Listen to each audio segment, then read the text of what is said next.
Sabda Nabila. Baik, di sini saya perwakilan dari kelompok 6 yang akan memaparkan hasil observasi kami di UPTD SD Negeri 4 Rejomulyo, Lampung Selatan.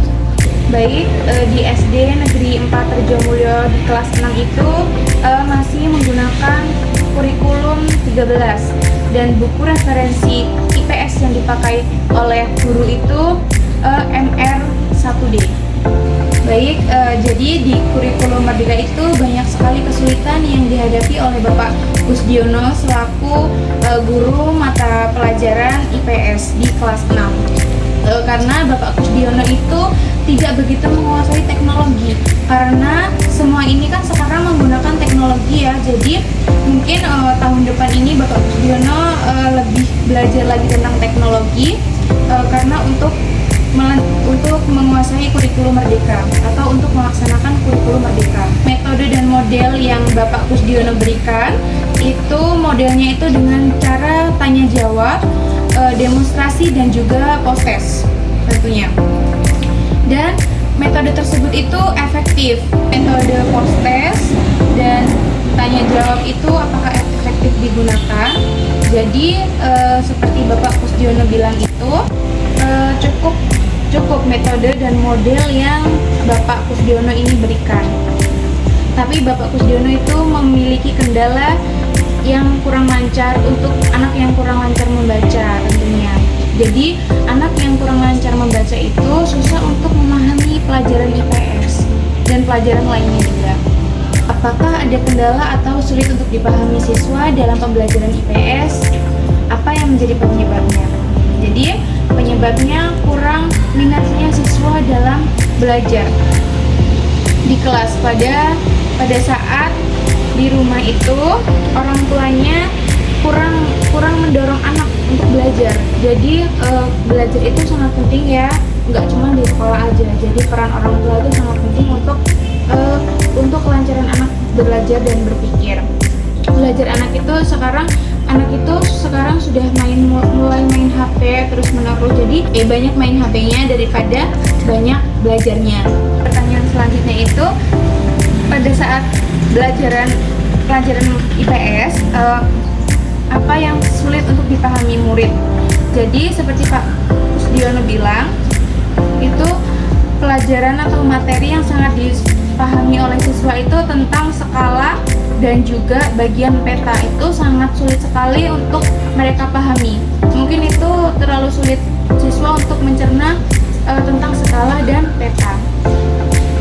Selanjutnya itu apa strategi yang digunakan untuk meningkatkan minat belajar peserta didik dalam pelajaran IPS. Jadi minatnya itu Pak Kusdiono itu strateginya itu memperbanyak belajar dan buku cetak itu boleh dipinjam untuk dipelajari, boleh dibawa ke rumah.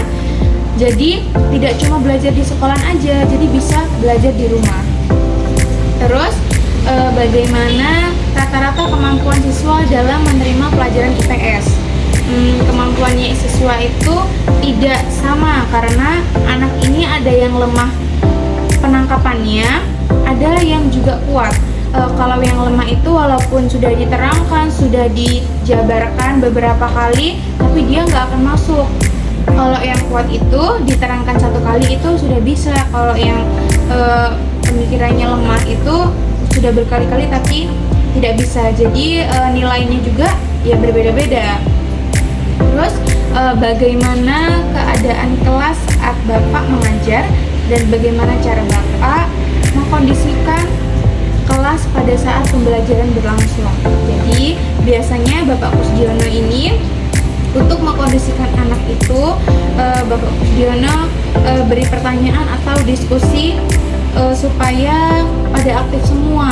Kadang menggunakan alat peraga ataupun media yang ada di sekolah. Tapi media di dalam sekolah SD Negeri 4 Rejomulyo ini belum seberapa punya, karena di situ itu terbatasan. Paling ya semisal ringan-ringan kayak membuat kincir angin, lebih ke kerajinan tangan.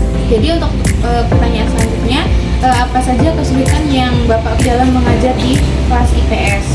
Kesulitannya yaitu tadi anak itu kurang mampu untuk membaca. kalau tidak lancar membacanya dan sulit untuk menerima apa yang disampaikan oleh guru tadi. Dan pertanyaan selanjutnya itu, bagaimana bentuk yang Bapak berikan untuk peserta didik setelah menyelesaikan suatu materi? Evaluasinya yang Bapak Kusdiono berikan kepada murid itu dengan cara evaluasinya itu dikasih soal-soal yang tadi dari materi yang Bapak Budi sampaikan itu nanti disampaikan. Setelah itu sering saya memberi pertanyaan dan perwakilan siswa itu maju untuk menjelaskan. Jadi misalkan Bapak Kusdiono itu sudah menjelaskan, lalu dia itu memberi pertanyaan kepada muridnya, dan itu di salah satu murid itu siapa yang bisa menjawab itu dia boleh maju. Itu cara Pak Kusdiono untuk mengevaluasi siswanya dalam belajar materi IPS. Baik, mungkin itu saja sedikit pemaparan observasi dari kelompok 6. Kalau kurang lebihnya saya mohon maaf, pada Allah saya mohon ampun. Saya akhiri, wassalamualaikum warahmatullahi wabarakatuh.